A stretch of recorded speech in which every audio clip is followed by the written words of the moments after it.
Internacionales de la Universidad de Chile, e investigador invitado al Instituto de Desarrollo Fudan China. Tiene una licenciatura en Economía y una maestría en Estudios Internacionales, ambos de la Universidad de Chile. Sus principales áreas de investigación son la política comercial y la economía internacional, con especialidad de énfasis en América Latina. Ha participado en varios proyectos de investigación, incluido el programa de cátedras de la OMC y el Virtual Institute de la UNCTAD, además de consultor para el Banco Mundial, el BID, el CETRO, el SOBREI y ProChile. También va a estar la profesora Daniela Guerra, licenciada en Relaciones Internacionales por la Universidad de la UDELAR y magíster en Ciencias del Medio Ambiente. Actualmente estudia la maestría en Género y Política de Igualdad de Facultad Latinoamericana de Ciencias Sociales de Uruguay, área de especialización, Género y Políticas de Igualdad.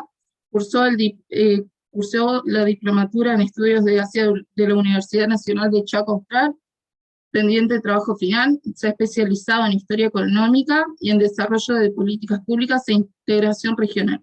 Es profesora adjunta e investigadora en la Cátedra de Relaciones Internacionales y Abogacía Notariado en la Facultad de Derecho de la a nivel de grado y posgrado. Integra el cuerpo docente de Economía Política en la Facultad de Derecho y es delegada en la red temática del medio ambiente de la UDELAR. Sus líneas de investigación se vinculan al análisis de las relaciones económicas internacionales, especialmente de Asia Oriental e India, en torno a temas socioambientales, económicos y de política exterior. También investiga sobre el régimen internacional vinculado a cambio climático, género y educación ambiental. Perdón que primera vez exponiendo, como que me da vergüenza hablar un poco. Por último tenemos a Andrés Rayo, que es licenciado en Ciencias Políticas por la Universidad de la República UDELAR, diplomado en Estudios Internacionales, Facultad de Ciencias Sociales, también por la UDELAR, candidato a doctor en Relaciones Internacionales por la Universidad de Salvador, Argentina, cursó especialización en China contemporánea por la Universidad Nacional de Lanús, Argentina, aspirante a profesora adscripta de la Facultad de Derecho UDELAR, integrante de GT Claxo China y el Mapa del Poder Mundial, miembro de la Internacional Confucian Asociación, RedCam, Red ALS China y de la Red Académica Latino e Hispanoamericanista sobre Estudios Sinológicos.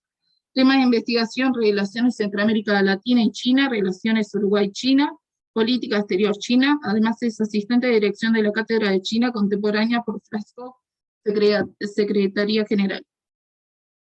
Así que, bueno, los dejo a ellos y para que vayan exponiendo, mira, cualquier pregunta al chat. Bueno, muchas gracias. Arrancamos nosotros, ¿no, Dani? Sí, si les parece, iniciamos nosotros con una presentación. Agradecer la invitación, la iniciativa del Centro de Estudiantes y también la colaboración de ALADA Internacional, que está su secretario general, Jerónimo, presente, que le agradecemos que nos acompañe esta tarde, y a su vez ALADA Uruguay, que es una asociación que comenzó a trabajar este año en plena pandemia, y de la cual podemos conversar un poco más adelante. Pero la presentación de hoy nos parecía comenzar comentando un proyecto de investigación en el cual estuvimos realizando en el contexto de pandemia también, lo cual le da ciertos condimentos al proyecto y al desarrollo del proyecto, y poder complementar esta presentación de esta tarde con la presencia de Felipe, que llega también a través de lo que es la sección de ALADA Chile, y le agradecemos mucho que nos acompañe esta tarde también. Y como les decía, este proyecto fue un proyecto de investigación que desarrollamos en el marco de la Facultad de Derecho, que combina distintas trayectorias, pero sobre todo nos ayuda de a poquito a ir avanzando y poniendo un mojón más en lo que ha sido nuestro trabajo en los últimos años, que ahora rápidamente voy a comentar. Este proyecto de investigación se llamó Primera Aproximación a las visiones y perspectivas sobre Asia-Pacífico del sector gubernamental, empresarial, social de Uruguay, y como les decía, fue un proyecto, una convocatoria que realizó la facultad y en el marco de la asignatura que dicto, que es Economía Mundial y Relaciones Internacionales, nos pareció una buena oportunidad empezar a profundizar en algunos de los temas que hacen a Asia. Nosotros, como equipo, habíamos venido trabajando en un proyecto semillero que ganamos allá como iniciativa interdisciplinaria en el espacio interdisciplinario, valga la redundancia, y que nos permitió hacer unos primeros encuentros de estudio sobre Asia, Pacífico. También dictamos alguna formación en el espacio de educación permanente, y también hemos apoyado algunos proyectos PAIE para estudiantes sobre estos temas. Estos antecedentes nos dieron insumos también y nos permitieron de alguna manera pensar desde otro lugar este proyecto que pone el foco en la región de Asia-Pacífico, y que ustedes ya, quienes asistieron a la sesión anterior de este ciclo, dieron muy buenas exposiciones que nos dieron información muy valiosa sobre lo que ha significado, digamos, o la importancia que en todos estos años se le viene dando a la región en términos comerciales, en términos de inversiones, entre otros. Pero bueno, el foco de este proyecto tenía que ver con pensar la región desde la mirada de diferentes actores y identificarlos en primer lugar y relevar sus impresiones. Para eso realizamos más allá del relevamiento bibliográfico, por supuesto, también hicimos una serie de entrevistas, realizamos 8 entrevistas a distintos actores del ámbito político, del ámbito sindical, del ámbito académico y del ámbito de Cancillería, y también del sector empresarial. Y bueno, les decía que tiene un condimento especial hacer todo este relevamiento y sistematización en el contexto de pandemia, pero que bueno, nos dio una muy buena información para poder responder nuestras preguntas de investigación, que tenían que ver con cuáles son las dimensiones que priorizan los actores gubernamentales y empresariales sobre la relación de Uruguay con la región asiática, qué característica tienen los discursos y que manifiestan estos actores y que justifican de alguna manera las políticas y las estrategias que ellos proponen, y sobre todo pensando también, más desde la discusión, qué percepciones y qué visiones comparten o no estos actores en relación a la región. Y además nos toca desde la academia, bueno, cuál es el rol que ocupa la academia en estos debates. También es bueno aclarar que el trabajo que hicimos abarca a varios países y que no es solamente un estudio sobre China, del cual mis colegas son especialistas, sino que abarca a otros países que nos parecían relevante también mapear, digamos, en lo que hace a este estudio, e integrar las distintas regiones. Por eso ustedes ahora, cuando ya vean en la próxima slide la categorización de países que hicimos, van a darse cuenta de qué otros países incluimos para este relevamiento.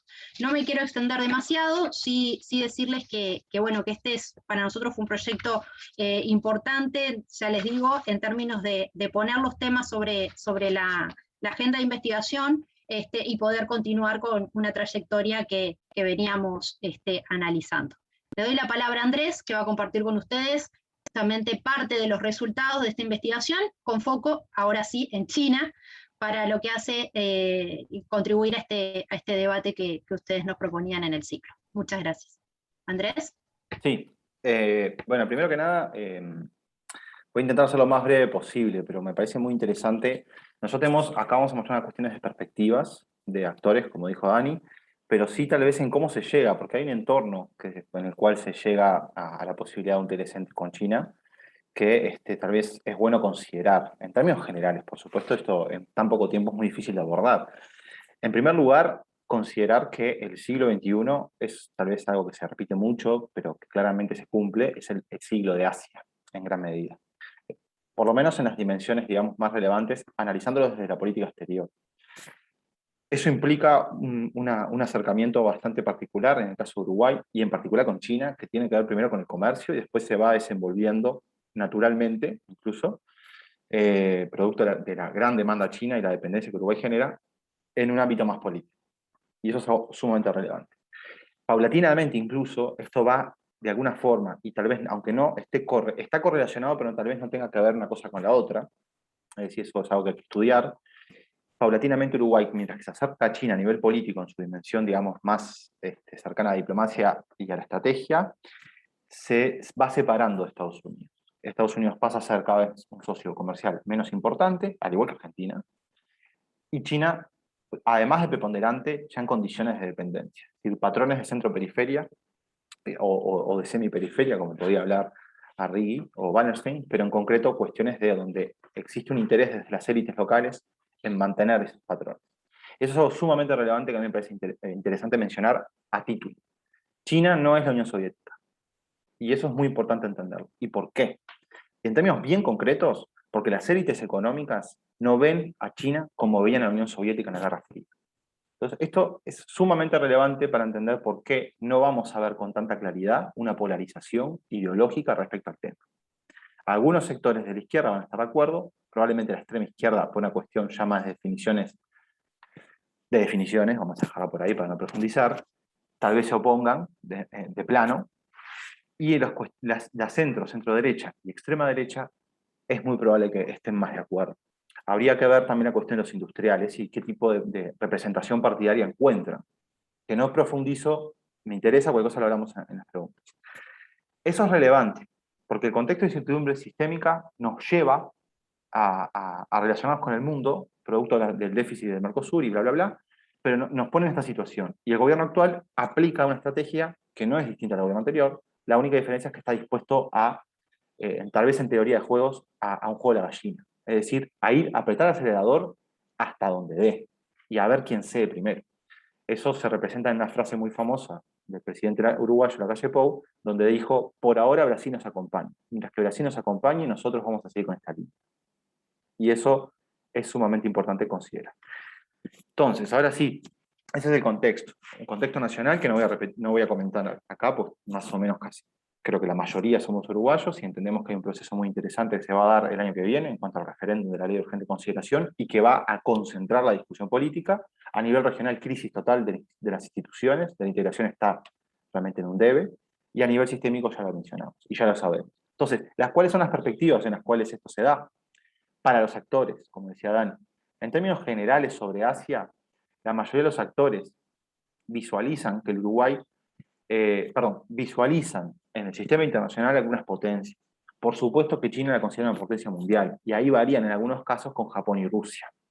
No vamos a meter de forma, digamos, a testear, o no testeamos, mejor dicho, además porque el N es muy chico, pero tal vez no nos interesaba a priori, quiénes son los que entienden que Rusia es una potencia mundial y quiénes son los que entienden que Japón es una potencia mundial. Pero no es relevante. El punto es que estas dos potencias que mencioné recién son consideradas desde el siglo XX participantes de la escena más del petit comité, digamos, o de la mesa más chica del sistema internacional, y China claramente para todos hoy está dentro de ese petit comité.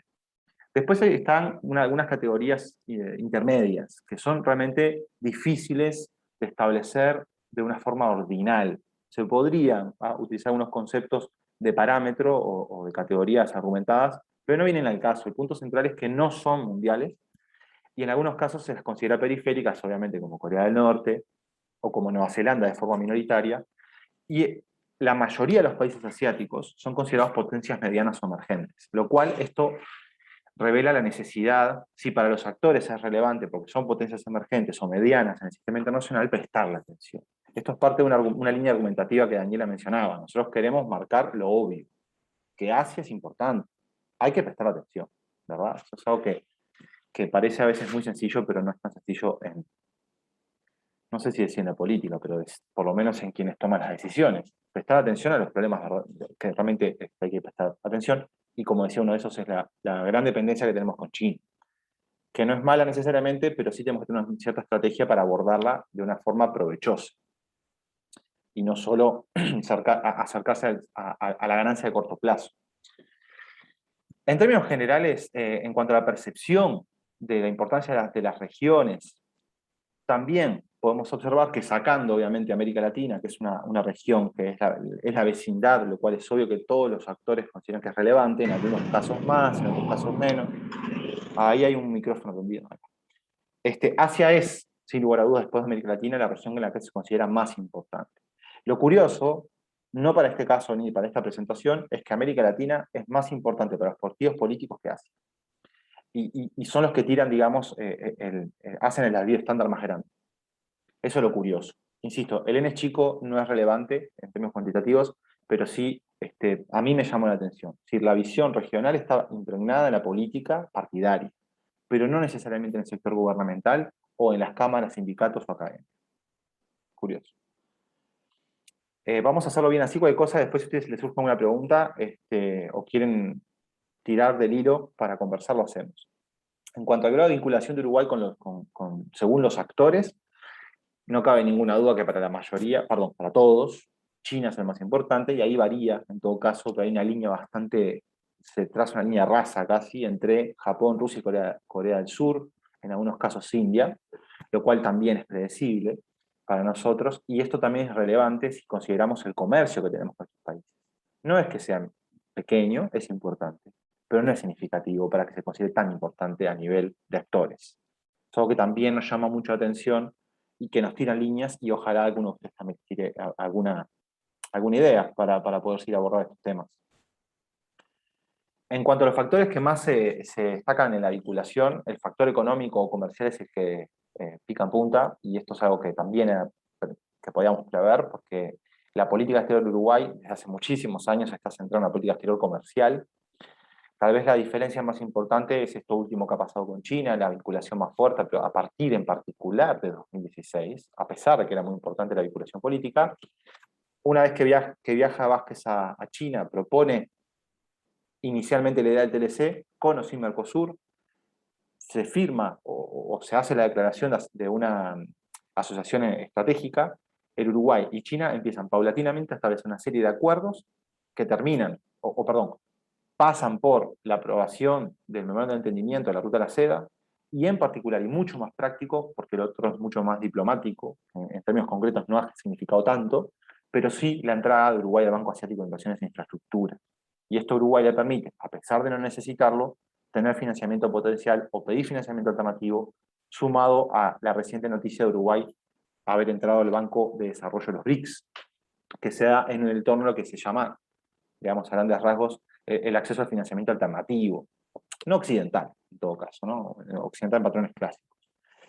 Pero después, por otro lado, hay una tendencia bastante importante a considerar la relevancia que tiene China en otros sectores, que por eso también son tan importantes en cuanto a lo político y lo cultural, y después varía en todo caso. Hay además una cuestión de enfoque de los actores, de cómo observan el país, en algunos casos omitiendo tal vez la cuestión comercial, en otros casos omitiendo la cuestión cultural, y viceversa, sobredimensionándola. Como ven, tal vez les llama la atención, el caso de la importancia de los factores culturales en las relaciones con Australia.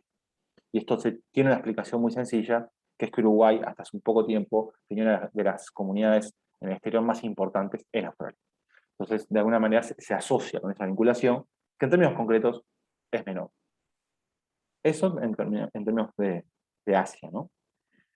En cuanto a la percepción de influencia, esto tiene que ver con cómo pesan en el proceso de toma de decisiones de política exterior, es decir, en todos los actores que forman parte del proceso, que en términos de definición de política exterior no son solo los estatales, son todos los que forman de alguna forma parte de ese proceso, grupos de presión, básicamente, medios de comunicación, la propia sociedad civil. Ojalá fuera así, con mucho menos capacidad de organización, e incluso, por supuesto, personas, referencias, etc. En términos generales, esa influencia, China y Brasil son los que acaparan en mayor grado, o por lo menos en términos cuantitativos, la atención de los tomadores de decisión a la hora de aplicar una política, es decir, en qué piensan, qué consideran, y consideran más que nada a China, a Brasil y después en menor medida a Estados Unidos, y cómo ven los partidos políticos, otra vez, se sobredimensiona el Mercosur. No estoy diciendo si es malo o es bueno, solo que se sobredimensiona en comparación a los demás. pero el resto está claramente vinculado hacia China y a Brasil. Aquello de, en un primer momento, en el siglo XXI, ir al estribo de Brasil, más que nada en el gobierno Mujica, y en el segundo periodo de Vázquez, y en particular también en el actual de Lacalle Pou, una importancia relativamente importante hacia China, y en el último gobierno también en algunos guiños simbólicos, políticos, con Estados Unidos, como el retorno al TIAR, apoyar a Clever Carone en el BID, entre otros que ahora tal vez no recuerde, pero que claramente fueron señales. Incluso creo que una fue la propuesta de TLC, también con Estados Unidos, antes y después de ser presidente, siendo electo y ya en presidencia. En cuanto al grado de influencia, ¿qué actores tienen más influencia en el proceso de política exterior uruguaya? Solo respecto a China, solo respecto a China. Es curioso porque en términos de teoría, si se puede decir, en términos de los estudios que tenemos en América Latina sobre política exterior, la mayoría siempre posiciona la famosa tríada entre presidencia, cancillería y hacienda. Pero para los actores, en relación a China, la influencia mayor obviamente es la del presidente en la toma de decisiones, pero en segundo lugar el partido gobierno.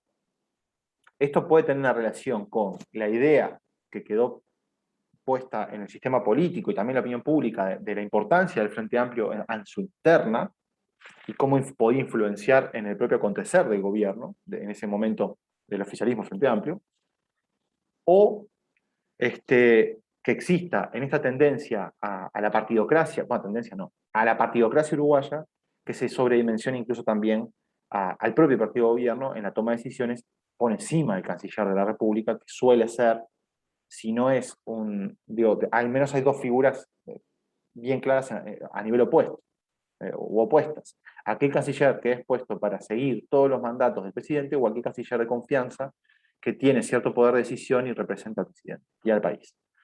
En este caso no es el canciller en cuanto a China, sino que es el partido de gobierno para los actores, ¿no? Estas son todas perspectivas, no quiere decir que sea así, es cómo lo ven. Pero naturalmente cómo lo ven también en gran medida en cómo pueden proceder. Y en tercer lugar, y ahí viene lo importante para nosotros, son las cámaras empresariales y en particular la Cámara de Industrias. Esto tiene que ver también con algunas perspectivas que se van dando ya más a corto plazo. Es cómo se posicionan las cámaras en algún momento, digamos, del año o del semestre, qué tipo de notoriedad tienen, qué tipo de relación tienen, qué tipo de temas se trabajan, porque claramente la Cámara de Industrias debería, en la teoría, estar un poco más reticente, por lo menos no a no escuchar, pero sí a oponerse de plano y después escuchar a un tratado de libre comercio, porque se entiende que dadas las diferencias entre las economías, y en particular de Uruguay, casi con cualquiera del mundo, cualquier tipo de tratado de libre comercio repercute de forma negativa en la industria. Puede que no sea así, depende de la negociación igual, por supuesto. Después sí, hay un micrófono abierto. Yo no sé si se escucha. Bien. Después, lo curioso de todo esto es que aparecen algunas cámaras que no vale la pena ni citar, pero sí empezar a destacar que hay algunos actores en el proceso de toma de decisiones del Uruguay.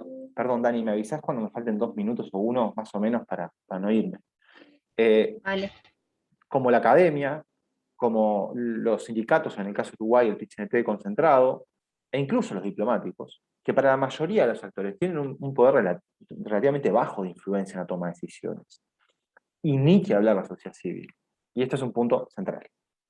Porque si a nosotros nos interesa, al día de hoy, tener en la agenda las cuestiones de medio ambiente, tenemos que considerar que nuestra estructura productiva tiene mucho que cambiar y necesitamos que esa sociedad civil que representan a determinados grupos, movimientos vinculados con el cambio climático y el medio ambiente, no tienen ese nivel de influencia ni de cerca para tomar las decisiones.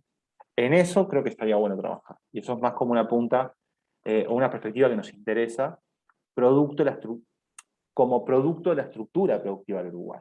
Una estructura basada en commodities, basada en la exportación de materias primas y en particular, aunque no es mi palo por supuesto, tampoco el comercial, en particular la exportación de troncos, la exportación de celulosas, que requiere mucha agua, cambia el hábitat y ha generado algunos cambios importantes, más que nada en el litoral y en la zona norte del país. Entonces, no es que esté mal, para nada, simplemente es que hay grupos que tienen o que deberían tener mucho espacio para manifestar lo que consideran, y no lo tienen, ni tampoco tienen influencia según la visión de los actores. En otro plano, digamos, ¿qué piensan los actores de forma positiva de China? Y en general hablan del comercio, las inversiones, el multilateralismo, la cooperación, la logística, el acceso al mercado, lo que uno puede imaginar, conceptos notoriamente vinculados con el comercio y con la oportunidad. Recuerden otra vez lo que yo decía de la comparación entre la URSS y China. ¿Y qué ven negativos? Lo que mencionábamos, las asimetrías, los derechos humanos, la cuestión de género, la dependencia, en más que nada, y la cuestión de la escala, cosa que da mucho temor a muchísimos políticos y a muchísimos actores, las grandes diferencias entre ambos países, para sentarse en condiciones medianamente equitativas para negociar un acuerdo. Bien, antes de ir a esto, quiero mencionar algo. En cuanto a las dimensiones equitativas, en cuanto a poder sentarse con ciertas condiciones parecidas ante una eventual negociación, tal vez sí es importante no solo considerar a los actores o a las sociedades civiles que tienen, o a la sociedad civil que no tiene representación, sino también considerar que el Uruguay tiene un problema, en este caso, esta discusión, aún mayor que otros.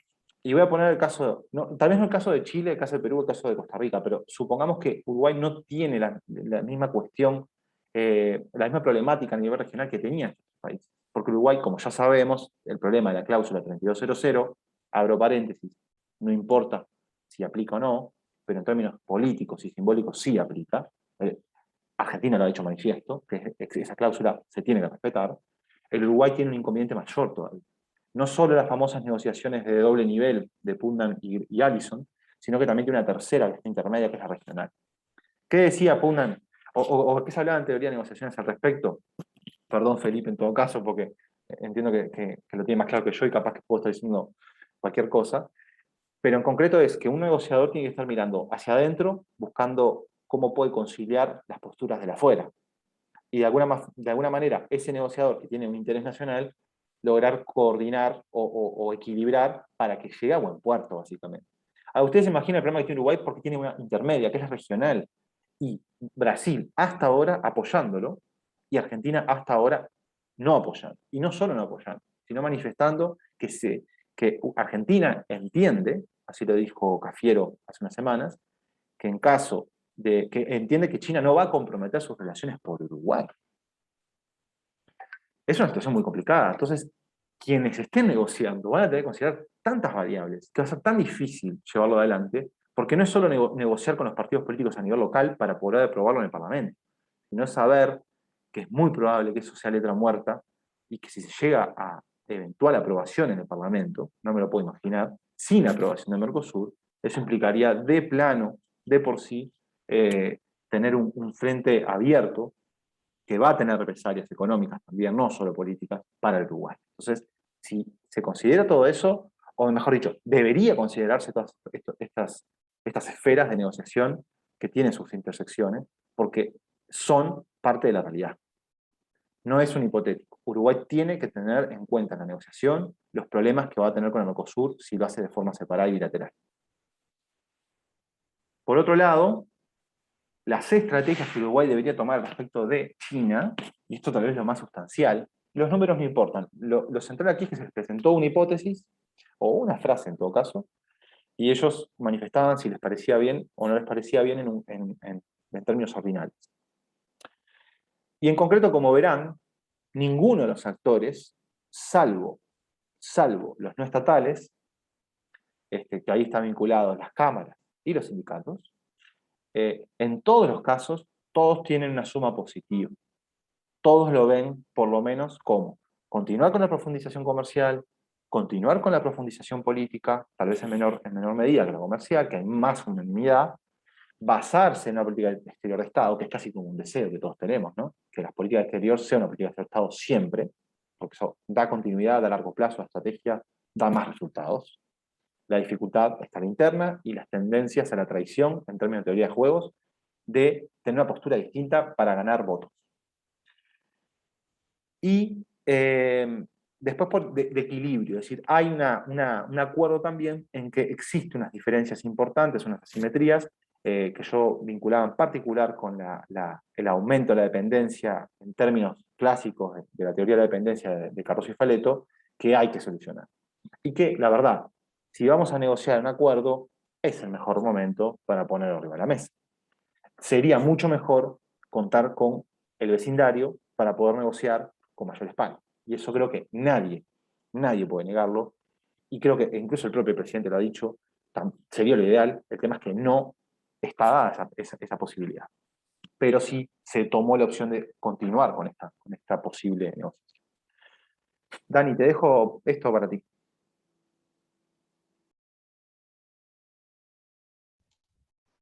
Bueno, para cerrar rápidamente, en los énfasis que Andrés nos transmitía, la investigación nos permitió identificar los distintos actores, poder relevarlos y podernos acercar a dimensiones más amplias que son las tradicionales, económicas, comerciales o de inversión.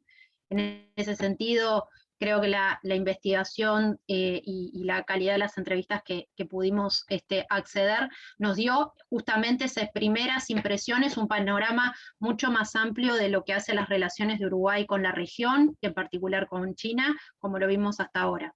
Lo otro significativo del trabajo fue que es un análisis comparativo, y entonces, si bien hoy pusimos énfasis en China, tenemos insumos para poder mirar el resto de los países que también fueron relevados, que fueron mencionados al principio, y también marcar de alguna manera esos puntos de encuentro y desencuentro en los discursos que pudimos relevar y sistematizar de las entrevistas. Por último, hay un punto de coincidencia, como bien decía Andrés, que son las dimensiones de comercio, inversión, cooperación, ciencia y tecnología.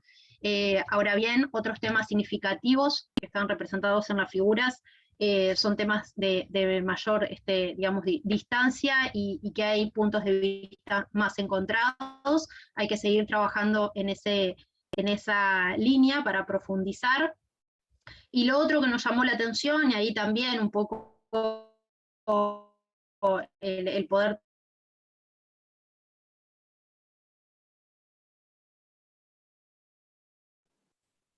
Te fuiste, Dani. a las entrevistas, Se te cortó todo. Se te cortó, Dani, perdón. Ay, perdón. Capaz si puedes repetir esa última parte. Sí, el último No, punto.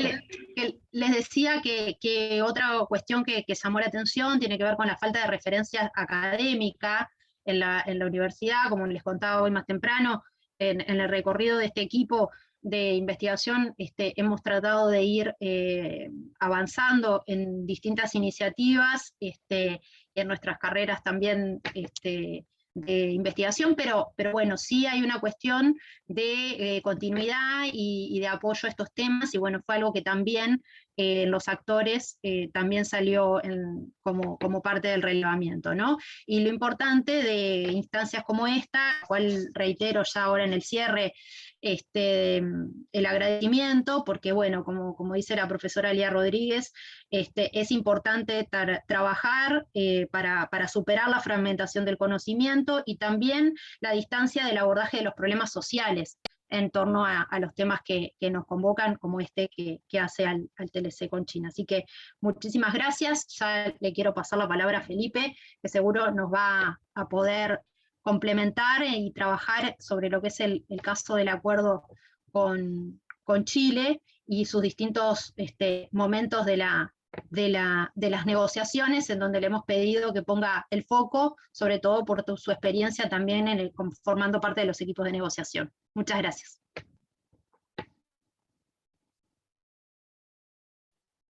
Muchas gracias, Daniela, Andrés, por este trabajo muy interesante que han presentado. Primero que todo, agradecer al Centro de Estudiantes por la invitación. Me gusta estar con ustedes aquí, poder compartir. Tal vez lo único bueno de la pandemia ha sido justamente el descubrir que no tenemos estamos mucho más cerca de lo que pensamos. Bueno, voy a poner una presentación. La idea hoy día, y lo que quiero compartir con ustedes, es el proceso que ha llevado Chile y China en materia de libre comercio. La presentación se llama Modernización del Tratado de Libre Comercio entre Chile y China, porque, ¿cómo se llama? Porque el acuerdo ha vivido varios momentos y ha sido un acuerdo bastante particular en su construcción institucional, y es algo de lo que vamos a conversar hoy día.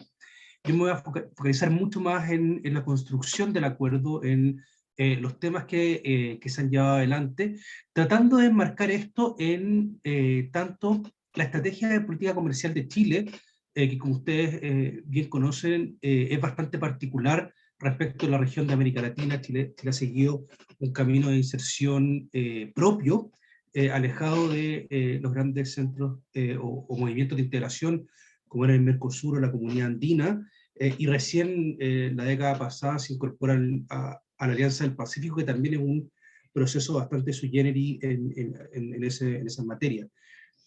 Así que eso nos va a ayudar a explicar el proceso que lleva Chile con China, y también tratar de entender por qué China ve y busca a Chile, cuáles son, ¿cómo se llama esto? Cuáles son los motivos que llevan a que esta relación con Chile fuera tan fluida, tan rápida, y el acuerdo se pudiera negociar y firmar en bastante poco tiempo. Así que, dicho esto, y para avanzar, vamos a contextualizar un poco las relaciones sino-chilenas para que ustedes tengan un poco una idea de cómo se enmarca esto, porque también hay algunos puntos particulares de esta relación que son de bastante interés.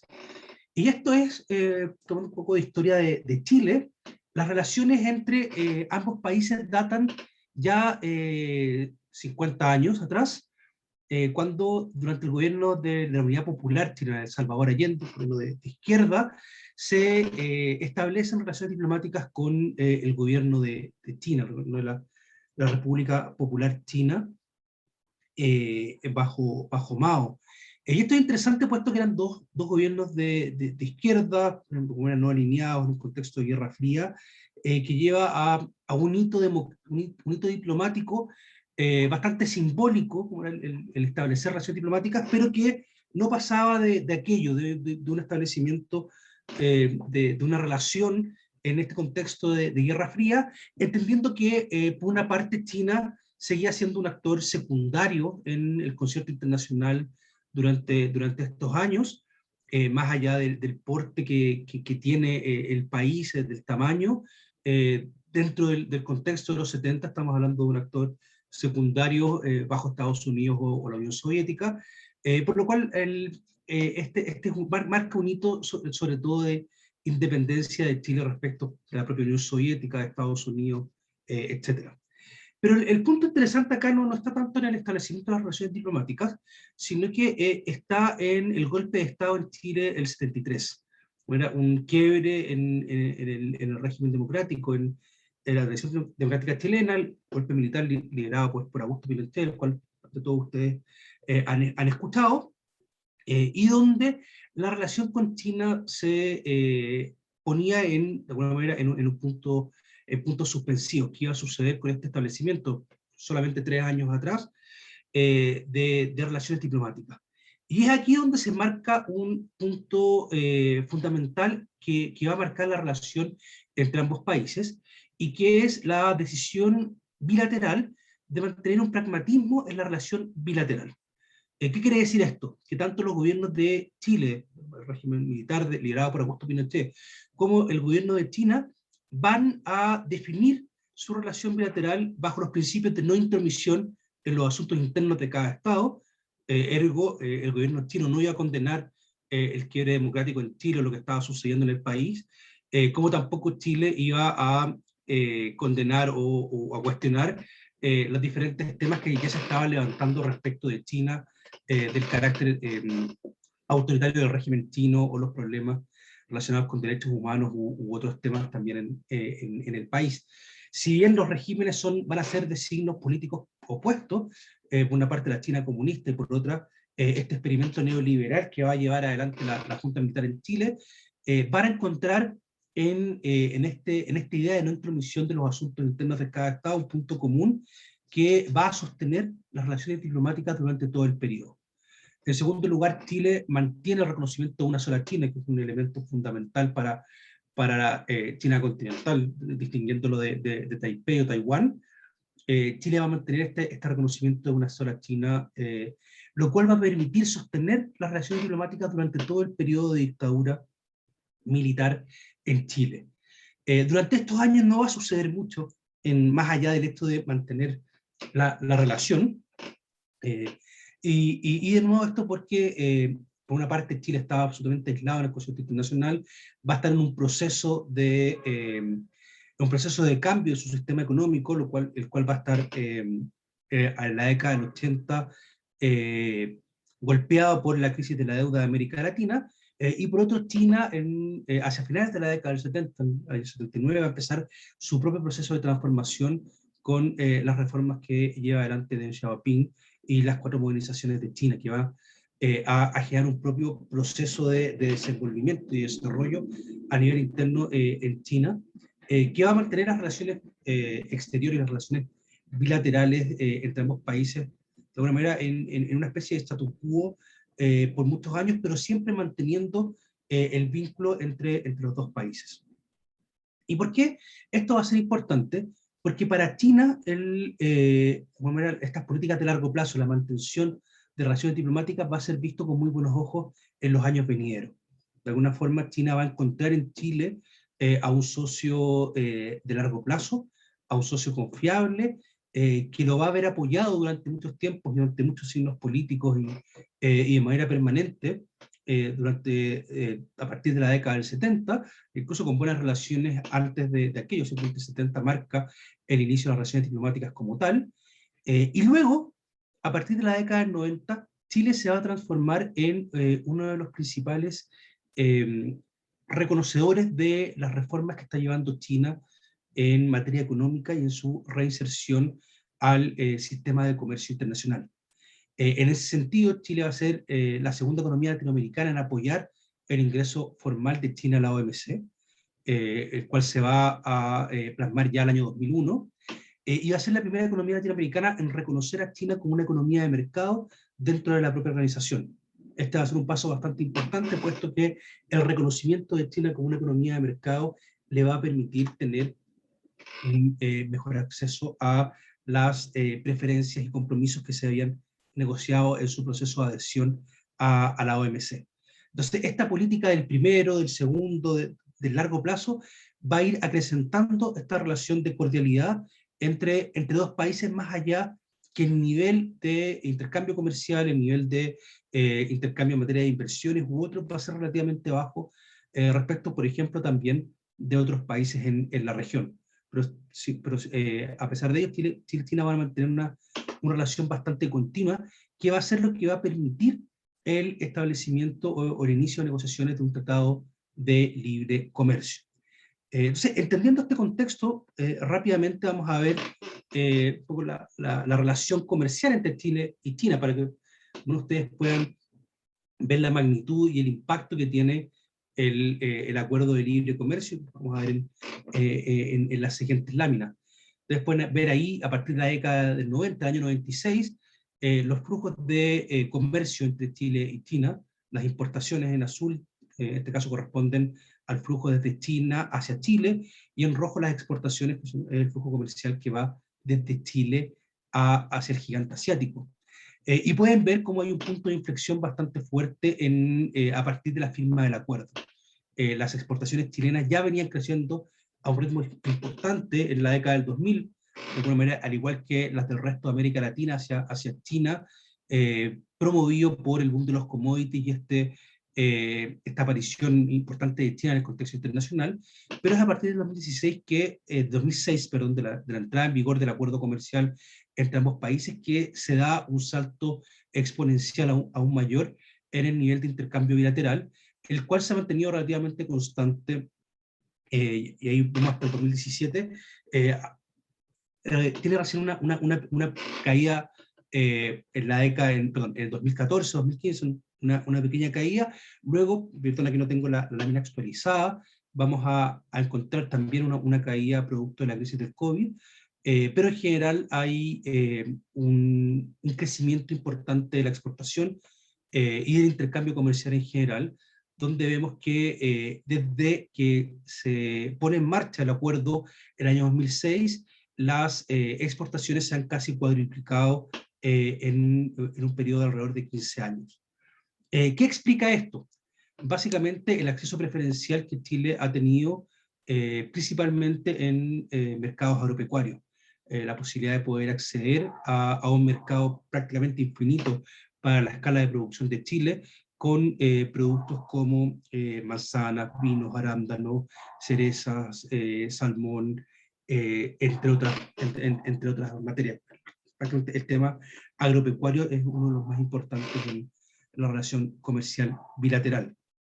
Así que eso para tener una idea, no vamos a andar más ahora en los números, por decirlo de alguna manera, pero sí quisiéramos ver el proceso, el Tratado de Libre Comercio entre Chile y China, qué es lo que contiene y cómo ha ido evolucionando, sobre todo a la luz de, como ustedes bien dijeron, las declaraciones que ha tenido Uruguay respecto de iniciar un Tratado de Libre Comercio con China. ¿Y qué es lo que tenemos? Y aquí es bastante importante entender que la relación entre Chile y China y el acuerdo de libre comercio entre Chile y China se ha basado en una relación pragmática entre ambos países. A diferencia de otros acuerdos no comerciales, pero acuerdos de asociación o acuerdos estratégicos que China ha firmado con países latinoamericanos de orientación política similar, como puede ser el caso de Venezuela en algún minuto, de Ecuador u otros. En el caso de Chile, lo que ha guiado la relación y la construcción institucional entre ambos países ha sido el pragmatismo en virtud de cuáles son los intereses de ambas partes. Esto se puede ver en la cronología del acuerdo, y por eso hablábamos de la modernización del TLC, puesto que tradicionalmente los tratados de libre comercio, los acuerdos de libre comercio que había negociado Chile, y en este caso que tenía mucho más experiencia que China, eran acuerdos comprensivos que incorporaban diferentes dimensiones del comercio internacional, como son el comercio de mercancías, de bienes, el comercio de servicios, temas de propiedad intelectual, de inversiones, etc. ¿Qué sucedió con China? China no estaba preparada para poder abrir su economía a través de un acuerdo de libre comercio en todas esas áreas. Y eso llevó a que se definiera con Chile un proceso de negociación en etapas, en la cual primero se comenzara con el acuerdo relativo al comercio de mercancías, al comercio de bienes, y luego se fuera ampliando a otras áreas de la economía, como podían ser los servicios y las inversiones. En general, cuando los países comienzan sus negociaciones dividiendo la agenda negociadora, lo más usual es que los temas que se dejan para segundas o terceras procesos nunca se lleven a cabo. En ese sentido, Chile tiene la experiencia con la India, en la cual se negoció un acuerdo de alcance, un acuerdo preferencial de alcance parcial, también con una promesa de profundización y ir más adelante una vez ratificada la primera tanda de productos, esto se puede ir ampliando. Bueno, hasta el día, ese acuerdo se firma también en el año 2005, hasta el día de hoy, Chile sigue esperando la posible ampliación del mismo. Entonces, ¿por qué destaco esto? Porque en el caso de China, y como ustedes pueden ver en pantalla, efectivamente la negociación por etapas funcionó. El año 2006 entra en vigor el Acuerdo de Libre Comercio, el TLC, el cual solo incluyó aspectos relacionados con bienes. Sin embargo, se continuó negociando en materia de servicios, acuerdo complementario que va a entrar en vigor el año 2010. Una vez aprobado el acuerdo complementario en materia de servicios, se continúan las negociaciones para incorporar un capítulo en materia de inversiones, el cual es incorporado 4 años después en el acuerdo suplementario de inversión. Esto de alguna manera lograba cuajar el Tratado de Libre Comercio completo, de alguna manera el mandato de negociación, los 3 grandes temas que se querían incorporar cuando se iniciaron las negociaciones por allá por el 2004. Pero no solamente eso, sino que en 2017 se define una renegociación para profundizar el Tratado de Libre Comercio, lo cual va a entrar en vigor el año 2019, cuando se pone en vigencia el protocolo de modernización del TLC, el cual implicó incorporar nuevos bienes, nuevas disposiciones relativas al comercio de bienes, profundizar compromisos en materia de servicios y de inversión, como vamos a ver en las siguientes láminas. Así que la primera idea es esta idea de pragmatismo, esta idea de entender los objetivos que tiene China y también tener claros cuáles son los objetivos que tiene, en este caso, Chile. Puesto que para Chile era fundamental el poder ingresar, poder ser el primer país latinoamericano en ingresar con preferencias arancelarias y con estabilidad en las normas del juego para sus productos y en particular para sus productos agropecuarios. De ahí que era importante ser el primer jugador en ingresar, hacer el primer movimiento. Así que Chile tiene una política bastante agresiva en el sentido de abrir acuerdos de libre comercio y de abrir acuerdos de libre comercio con los países de Asia-Pacífico y en particular mirando a China como el gran mercado de la región. Y para esto, aquí también es importante destacar, Chile va a utilizar una especie de as bajo la manga en su proceso de negociación con los países de Asia-Pacífico. En primer lugar, el hecho de ser una economía de APEC, ser parte de las economías APEC junto con México y Perú, le permiten al país tener un diálogo fluido con los diferentes líderes de las economías de la región. Estamos hablando de Japón, Corea del Sur, Australia, Nueva Zelanda, China, etc. Chile va a utilizar esa plataforma de diálogo para poder tener un mayor acercamiento con sus potenciales socios comerciales. Pero no solamente eso, sino que para lograr romper con el hielo que tenían con las economías asiáticas en general, y en particular con los tres grandes actores de Asia del Este, China, Japón y Corea del Sur, Chile va a utilizar como estrategia su tamaño de mercado y su capacidad y conocimiento en materias de negociaciones económicas internacionales. ¿Qué quiere decir esto? Para Japón, para Corea del Sur y para China, los mercados de interés en el mundo occidental claramente no son los latinoamericanos, en los cuales muchas veces ven principalmente proveedores de materias primas y mercados secundarios para su manufactura, sino que son Estados Unidos, Canadá y la Unión Europea. Pero negociar un acuerdo de libre comercio, negociar con estos países significan, de alguna manera, otras ligas, otras escalas. No necesariamente estos países, aquí voy a englobar tanto a China, a Corea del Sur como Japón, no conocen necesariamente la estrategia de negociación de los países occidentales o la forma en la cual poder llegar a buen término en este tipo de tratados de libre comercio. Y es aquí donde Chile va a utilizar su tamaño y su experiencia, entendiendo que por una parte Chile ya tenía acuerdos negociados y firmados con la Unión Europea, con EFTA, con Canadá, con Estados Unidos, además de muchos países de América Latina, lo cual le daba una capacidad institucional y un conocimiento respecto de cómo negociar, de qué incorporar en los acuerdos de libre comercio y cuál era el impacto que tenían las diferentes disposiciones sobre el comercio y la institucionalidad de los países, al mismo tiempo que al ser una economía pequeña, como se dice comúnmente, no le hace daño a nadie. O sea, si alguno de estos países se equivocaba, por ejemplo, en las concesiones arancelarias, las preferencias que entregaba respecto de Chile, no se iban a encontrar con una inundación de productos chilenos porque la capacidad productiva de Chile en cualquier industria iba a ser insignificante respecto a sus socios comerciales. Y este elemento va a ser utilizado primero con Corea del Sur, luego con Japón y luego con China para poder dar inicio al proceso de negociación. De alguna manera, el presentarse frente a sus contrapartes como una especie de laboratorio, un conejillo de India, para que pudieran experimentar y conocer cómo es el proceso de apertura y el proceso de negociación con países occidentales. Y esta carta va a ser tomada por los países de Asia. Y de hecho, en varios trabajos que hemos podido realizar y estudios de campo en los tres países, hemos podido constatar que uno de los elementos más importantes en la toma de decisión de negociar un acuerdo con Chile por parte de las autoridades de Japón, de China y de Corea del Sur, fue justamente esta idea de un país pequeño que podía servir como laboratorio, como punto de inicio para aprender a negociar, para conocer la institucionalidad, para conocer los alcances de este tipo de acuerdos. Así que algo que pudiese sonar anecdótico, algo que puede sonar anecdótico, fue finalmente un elemento crucial al momento de establecer las negociaciones. Aquí un poco, bueno, vemos lo que ya hablábamos, el acuerdo se divide en estas tres partes fundamentales.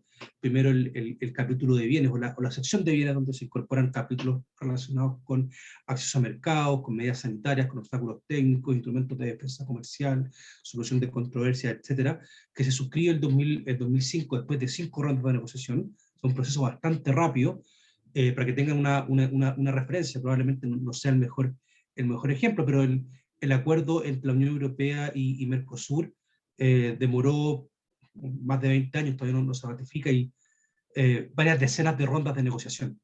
Aquí es un proceso bastante rápido, inicia el 2004, se suscribe el 2005, solamente tras 5 rondas, y entra en vigencia el 2006. Una vez puesto en vigencia este acuerdo, siguen los equipos negociadores trabajando en materia de servicio, un tema un poco más complejo, que requiere de 6 rondas. Se suscribió el 2008 y el 2010 entra en vigencia, y el tema de inversión, que también tiene aún mayor sensibilidad, sobre todo desde el lado chileno, entendiendo que parte importante de las inversiones de China tienen relación con empresas del Estado. Se suscribió el 2012 después de 8 rondas de negociación, y entra en vigencia ya el 2014. Pero, como les decía, esta es la estructura del acuerdo ya, con los capítulos con sus diferentes capítulos. Vemos en materia de bienes, temas clásicos de definición de disposiciones iniciales, el principio de trato nacional y acceso a las mercancías, la entrega de concesiones arancelarias, temas de reglas de origen para definir qué productos van a ser beneficiarios del acuerdo, instrumentos comerciales como antidumping, subvenciones y salvaguardias incorporados en el capítulo de defensa comercial, temas técnicos relativos al uso de medidas sanitarias o de barreras técnicas al comercio, y los temas finales de transparencia, solución de controversia y todos los temas de administración que contienen acuerdos tradicionales. El acuerdo original, esta es la estructura del acuerdo del 2006. Ustedes pueden ver, es bastante simple y bastante básico en comparación con otros acuerdos de libre comercio que incorporan temáticas mucho más avanzadas. Aquí el pragmatismo y la necesidad de abrir mercados va a hacer lo que va a primar en la negociación y la estructura del mismo. Pero, como señalaban, aquí está la degradación arancelaria que se logró por parte de Chile hacia China y de China hacia Chile, y ustedes pueden ver que para Chile ya el 75% de los productos tienen degradación inmediata a partir de la entrada en vigencia del acuerdo. Y esto le permite ser a Chile el primer país latinoamericano en poder ingresar con muchos de sus productos, y que hoy día lo posicionan como el principal abastecedor de cerezas, de vino, de salmón y otros productos relevantes en el mercado chino.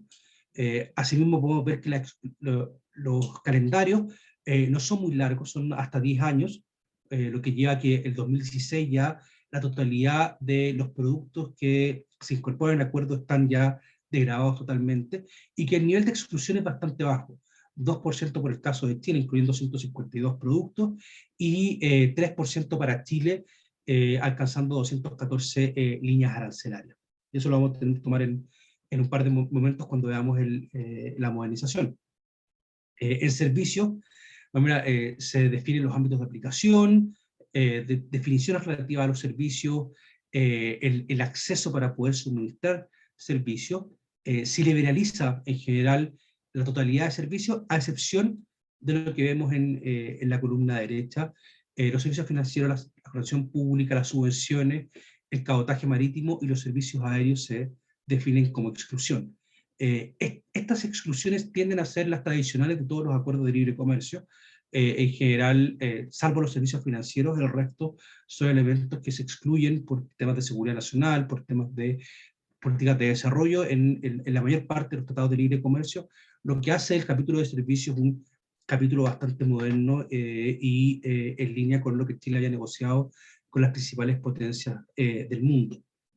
En materia de inversiones, es un mejoramiento del acuerdo que ya existía en el año 95, y lo importante es que se definen normas de trato mínimo en relación a cuál es la definición de un inversionista, la contraparte, sobre todo entendiendo para el caso chino la importancia que se incorporara dentro de este concepto de inversionista en las empresas del Estado, los protocolos y procedimientos en el caso de un arbitraje, cuáles van a ser los estándares de compensación en el caso de pérdida, en el caso de expropiación, y la tributación en el país de origen como en el de destino, la posibilidad de no doble tributar aquellas rentas provenientes de inversión con el fin de promover el intercambio de inversiones entre ambos países. Pero aquí quiero ir rápidamente porque algo importante es que el acuerdo se modernizó en 2017, siendo un acuerdo relativamente joven, solamente 10 años de vigencia. Los países deciden modernizarlo, entendiendo que por el pragmatismo que había llevado a la negociación, muchos ámbitos habían quedado fuera del alcance del acuerdo. Y es así como en el cuarto proceso de negociación entre ambas partes se incorpora una modernización en materia de bienes, a fin de incorporar algunos de los productos que no habían sido incluidos en la negociación original. Así es como vemos de los 100 y tantos productos, o 214 en el caso de Chile, que habían quedado excluidos, 30 se incorporan por el lado chino, 24 por el lado de Chile, lo que habla de un 10% de productos excluidos incluidos por Chile, y alrededor de un 20% de los productos excluidos se incorporan por el lado chino, como de seguir liberalizando el comercio entre ambas partes. Se reemplaza y se amplía la lista de compromisos original en materia de servicios con el fin de alcanzar los niveles de apertura que China había otorgado en otros acuerdos bilaterales, como el caso de Australia o Nueva Zelanda.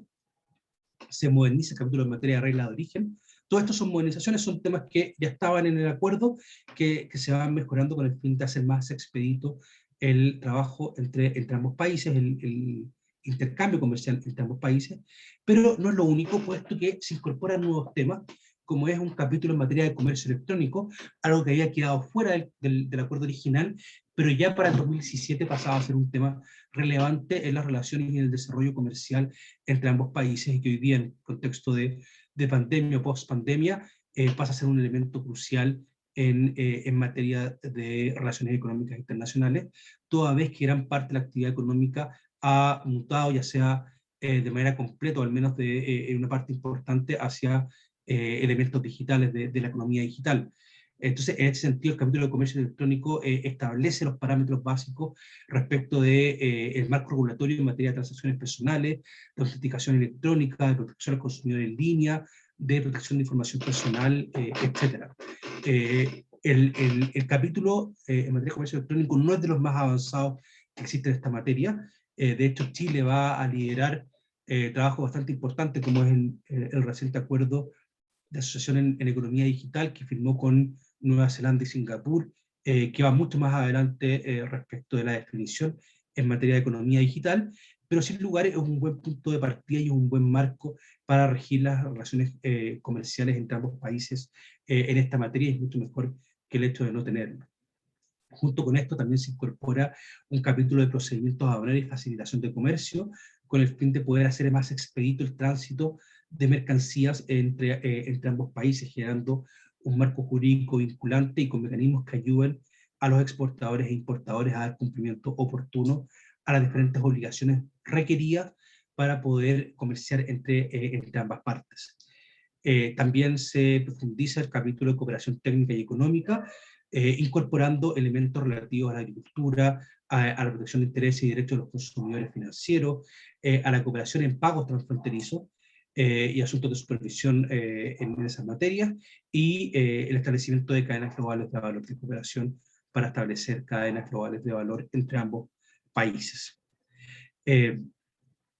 Más allá, en capítulos relativos a reglas relativas al comercio, se incorporan elementos relacionados con la política de competencia, y curiosamente para el caso chino también se incorporan elementos de comercio y medio ambiente, para de alguna manera salvaguardar el nivel de protección medioambiental, y que el comercio o la política medioambiental y relajar normas en materia de medio ambiente no se transformen en un elemento para fortalecer la posición comercial de los países.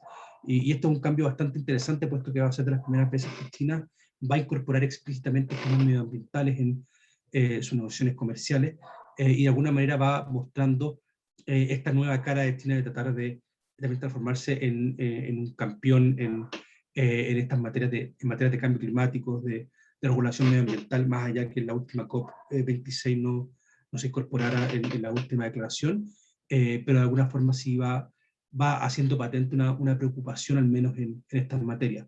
No se va a incorporar un capítulo en materia laboral, tampoco en materia de comercio y género, elementos que, por ejemplo, existen en el tratado bilateral entre Chile y Uruguay, pero poco a poco China, de nuevo, utilizando a Chile como una especie de experimento y laboratorio, va a ir incorporando lo que se denominan elementos de la agenda social en materia comercial. Así que creo que eso es como un gran pantallazo del proceso, tratando de tocar algunos de los elementos más importantes y tal vez dejar espacio para preguntas. Agradecer Sí. nuevamente su atención. Bueno, bien, antes de empezar con las preguntas, que ya les voy pidiendo que las vayan dejando en el chat en el caso de que quieran preguntar algo y que Juan había levantado la mano en algún punto, avisarles que voy a dejar en el chat el link para que confirmen la asistencia, aquellos que quieran después pedir el certificado de justamente asistencia.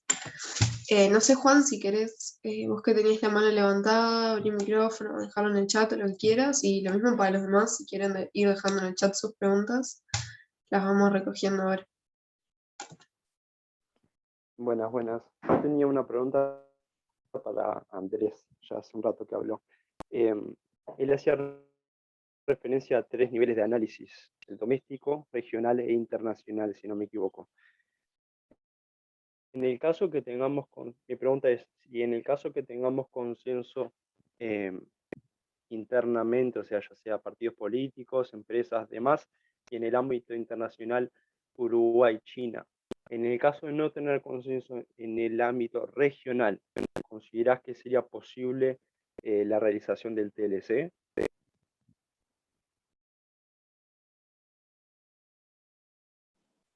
¿Contesto? ¿Sí? Dale. Sí, esa Sí, no sé si hacemos una ronda de preguntas o si vamos respondiendo una a una. Ahí Capaz, ustedes nos si les parece dicen. bien, si les parece bien, vamos respondiendo una a una, Ok. así no Ahí se pierde. conforme Así aparezcan en todo rompemos caso. el hielo también y se van descontracturando. Dale. Gracias. Sí, en realidad Andrés. creo que al final del día es una decisión política. Y no hay vuelta que dar. Por más que se le guste una justificación comercial y demás, de que el Uruguay necesita en su inserción internacional abrir el camino a una nueva modalidad, capaz que más cercana a la chilena o como fuera, en un marco de una crisis institucional muy fuerte, al final del día es una decisión política. Es decir, la decisión política que se tome basándose en algunos costos y beneficios. En este caso, beneficios están bastante claros. Perdón, se calculaba 180, 150, 170, algo de cientos y algo y resto de millones de dólares de reducción arancelaria, perdón, de pago de arancel de Uruguay para con China, es decir, es una ganancia para los sectores que representan, por supuesto, y se podía además también hipotetizar sobre la entrada de nuevos productos chinos en Uruguay, si es que aún no hay, con un precio módico, digamos, por lo menos en comparación al actual, si es que aún no es módico. Entonces, por ese lado, buenísimo. Después, los costos, lo que yo mencionaba sobre el punto, en la esfera número 2, la regional, son los costos políticos y económicos que se van a dar naturalmente. Porque Brasil, perdón, capaz que estoy hablando sobre algo que ya es muy, muy obvio para todos, pero claramente la postura de Brasil de apoyar a la reivindicación del Uruguay, en particular este gobierno, se da en un marco, además, nacional de Brasil sumamente difícil de sostener a largo plazo. Las elecciones son dentro de poco, las encuestas dan que Bolsonaro no gana, y las tentativas a golpear la institucionalidad, si se me permite la frase para que se entienda, son muy altas. Esa sería la única posibilidad. Entonces, la única posibilidad que queda sería si Bolsonaro gana o continúa de alguna forma más allá de las elecciones.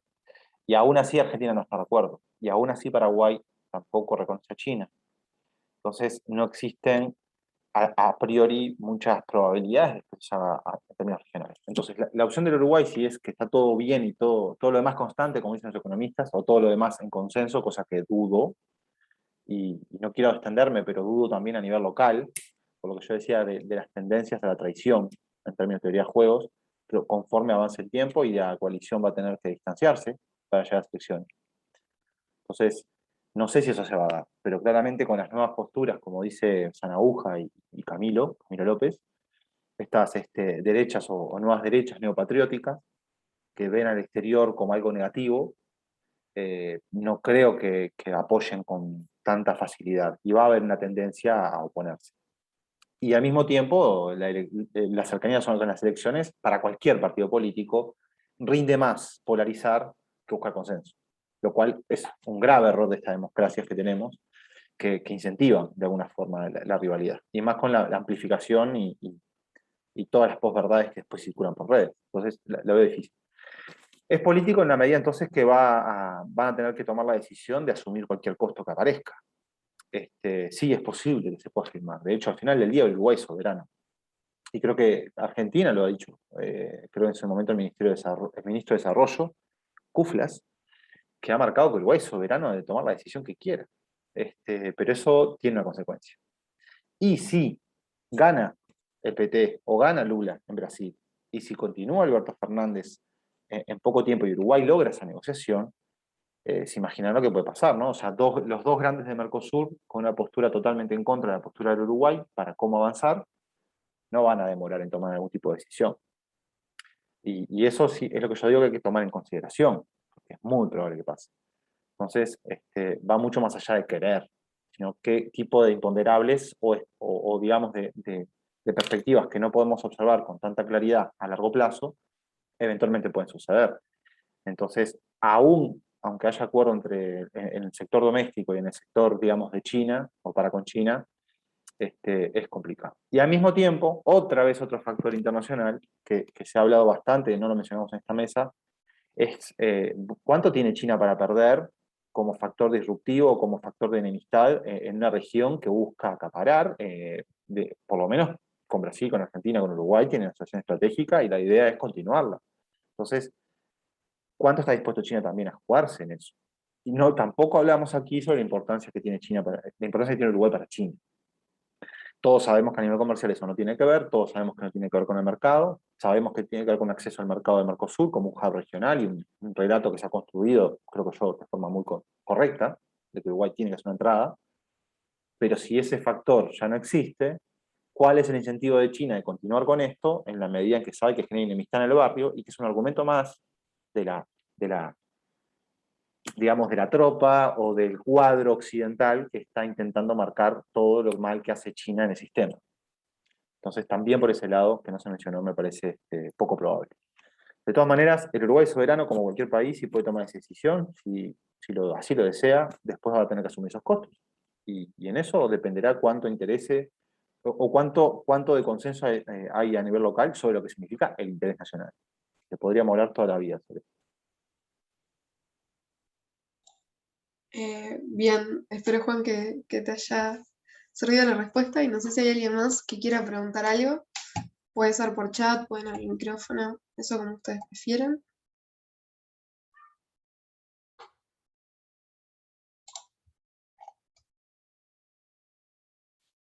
Bueno.